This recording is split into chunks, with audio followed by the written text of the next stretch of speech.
A poorly installed flush valve leads to leaks, constant flushing, and costly callbacks. However, with the right setup, you can ensure long-term reliability.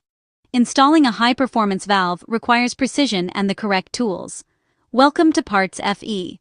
To begin, you will need a high-performance flush valve, a smooth jaw wrench, a flat blade screwdriver. Product features. Before installing, it's important to understand the engineering advantages. These units feature a dual-filtered bypass. Unlike standard designs, this dual-hole configuration is less likely to clog, ensuring the diaphragm seats correctly and preventing constant flushing. Step 1. Preparation and dry fit. First, dry fit the valve to verify the height and position. For water closets and urinals, the maximum height is 11.12 inches from the top of the fixture. Centerline distance, 4.34 inches from the supply line to the valve center. Wall clearance, at least 2.14 inches. Step 2. Preparing the pipe.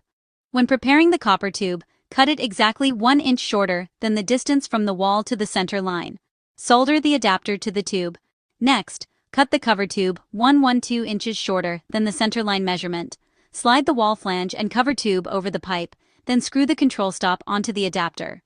Step 3. Final assembly and integration. Prepare the flush pipe by sliding on the vacuum breaker and spud coupling assemblies. Assemble the vacuum breaker by inserting the plastic insert into the rubber sleeve and adding the washer. Finally, set the valve body on the pipe.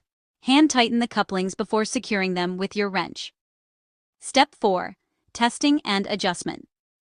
Open the control stop 1 full turn and flush the valve 4 or 5 times to clear any debris. Once clear, adjust the control stop for a quiet, efficient flush and snap on the vandal-resistant cap to prevent tampering.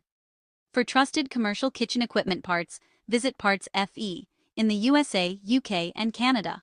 Follow us on social media for expert appliance repair tips from PartsFe. Thanks for watching.